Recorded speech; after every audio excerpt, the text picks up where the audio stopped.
Привет, мои дорогие вязальщицы! Я вам сегодня хочу показать в этом коротком ролике, как провязать 3 лицевые вместе с центральной петлей. Для того, чтобы нам провязать 3 лицевые вместе с центральной петлей, нам нужно 2 петли развернуть правыми стенками вперед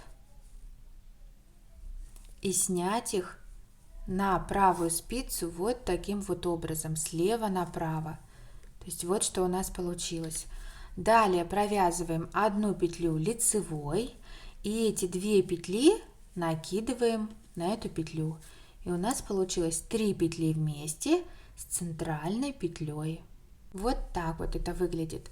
То есть у нас позади 2 петли крайние и центральная петля у нас так и идет по центру.